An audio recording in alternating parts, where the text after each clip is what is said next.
it's over, behold the new day, still growing older. I am Young Shadow.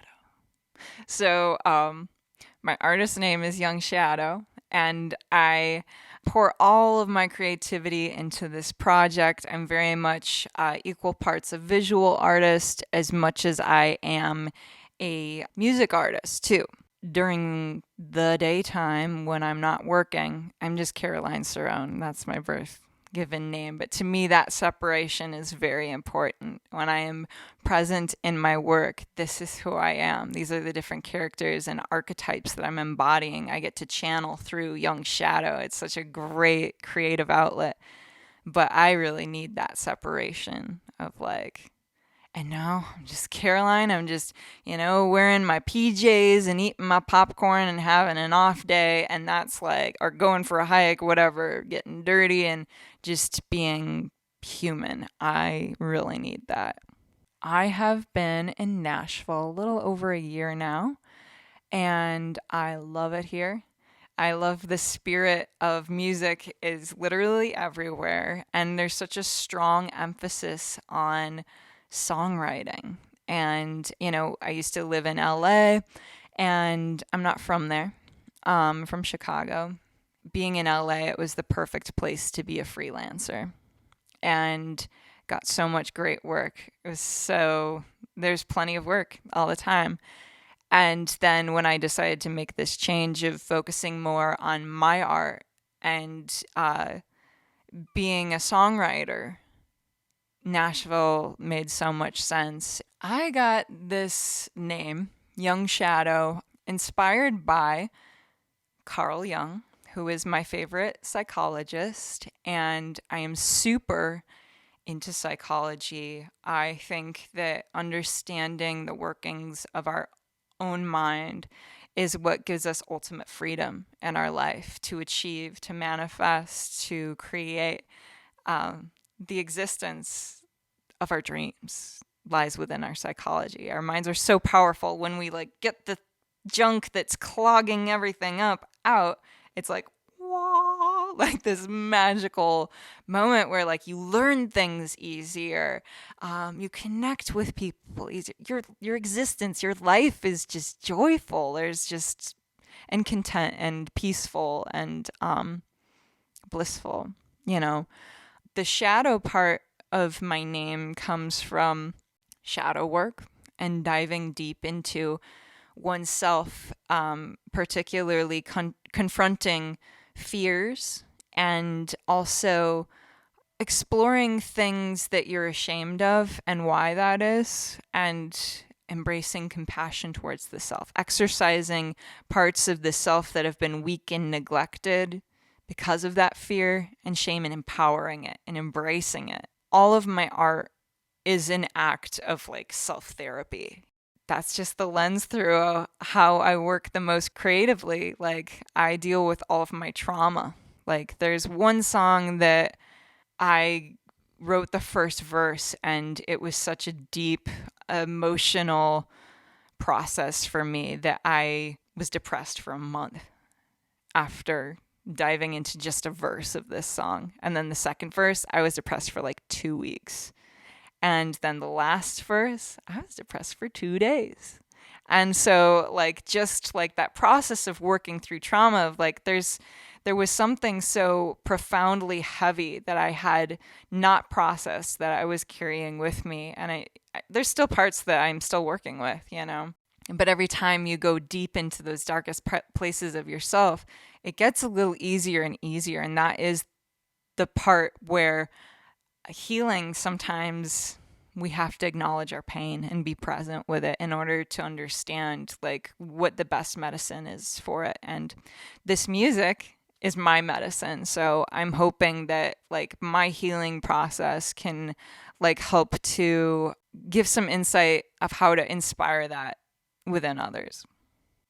Carl Jung had always been in my atmosphere, just kind of popping up in conversations and kind of out of context, kind of my whole life. A couple years ago, when I started really getting serious about exploring mental health and healing, I came across a couple of his books, through recommendations and stuff. And, my concern for mental health, I really just think that it's such an overarching problem that doesn't get a whole lot of attention, and there's so much neglect. And within our healthcare system, like the system is really messed up, and people aren't receiving the help that they need. And a lot of other problems within society would be fixed if we addressed mental health issues.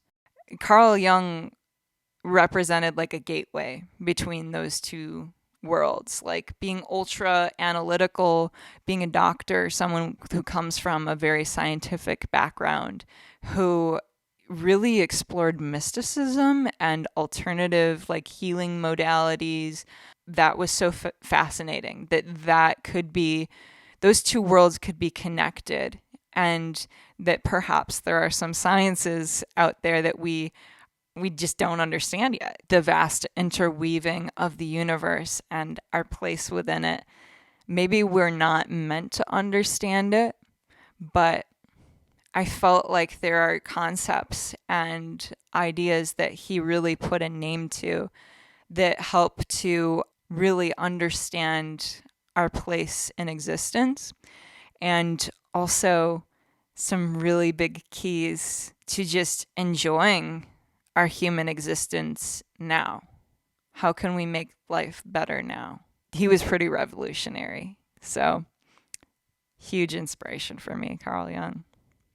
Well, first I'm going to break down what a shadow is before we get into what a golden shadow is. So, a shadow it can be many things, but it's the darker qualities that we have that can be perceived as negative, that can be challenging, that can be difficult. So the golden shadow is a perceived weakness that is actually a hidden strength. And the reasons that we perceive it as, a weakness could be a multitude of things. Could be cultural, your subculture of where you grew up, belief systems and values that you were raised with that inadvertently like suppressed something. You were told that something was wrong. And so then you're like, oh, I can't be that. I'm not going to be that. And it could be something your parents taught you was right or wrong or didn't like about you. And so you're like, kind of bottled something down. What's interesting about shadow work is when you come into exploring that shadow and really have compassion for this part of yourself that you're rejected, however deep into that shadow you go, there's an equal proportion of strength built into that. Your most extreme traits, you have the most potential on both sides to be one way versus another. But we have this kind of like flawed belief that when we think that we can't be something, when we get down on ourselves for not possessing a certain skill, that's actually a clue. That's actually insight that we can be the best person at doing that thing. So for me, like a lot of that has been learning to work with my voice. And I still have so many insecurities around my voice.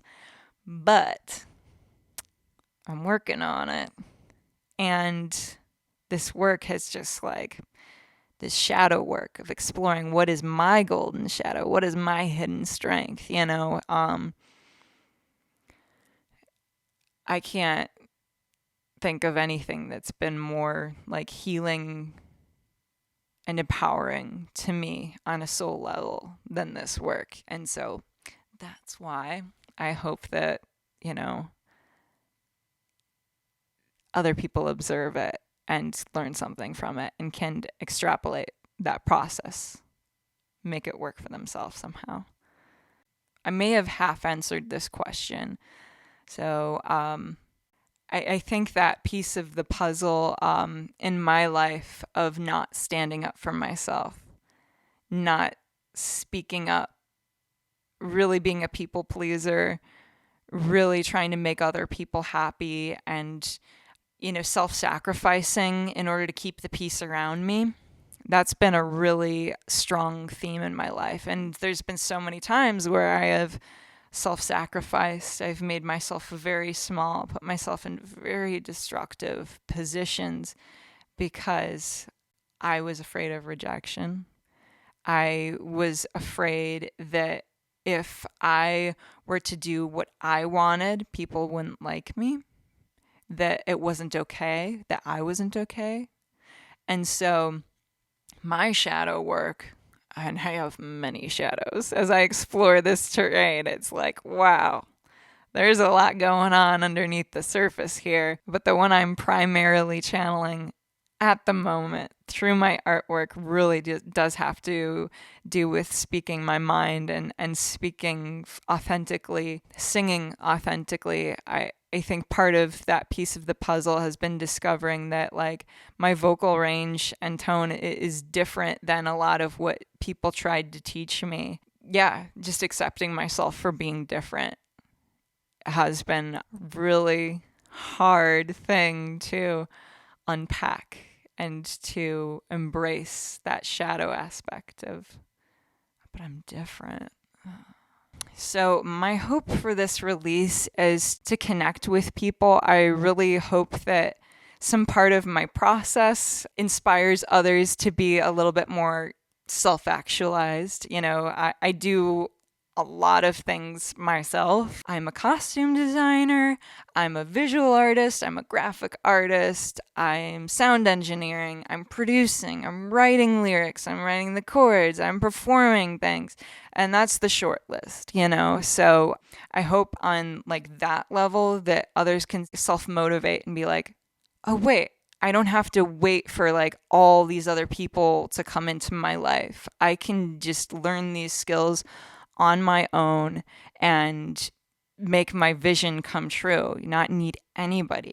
That is the biggest takeaway that I want people to get from my release with Waiting. I have this music video that's going to be coming out on September 3rd. I had some really incredible helpers with putting this together, some really great friends and connections through being a bass player primarily in the past. I really developed strong connections with people in all aspects of the industry that really helped me out. I also spent like an entire year developing new skills with like photography, videography, editing, color correcting, the costume design elements, the research elements of like what goes on behind symbolism. Oh my God. It took a long time. But next time I try and do something, and the American Sign Language aspect. So that was really cool to have like an old student of mine. She taught me how to do American Sign Language. She's incredible. And we took my lyrics and she made like this choreography for me. And we made it a little more dance-like and fluid. And that took a while to learn how to perform that and speak that way and communicate that way. It was so cool. So many elements. Yeah, this music video has tied together, let alone the creation of the song. It just like took years just because of facing a lot of fears. I hope that, you know, in a raw sense, that people can emotionally connect to it in some way. And it took me a lot of self-acceptance in order to share it with the world. Maybe people will like it, maybe they won't. But I think the moral of the story isn't to try and get people to like you. I think that the moral of the story is like, how can we spread self-love, self-acceptance, self-actualization? That's really my goal. Isn't for you to like what I create. It's for you to like yourself more and to feel empowered to do what you want to do, even when it grinds against the rest of society or you don't have any support. You don't think you're good enough. You don't think you can do it. To just go for it and just try, begin that process and live your dream.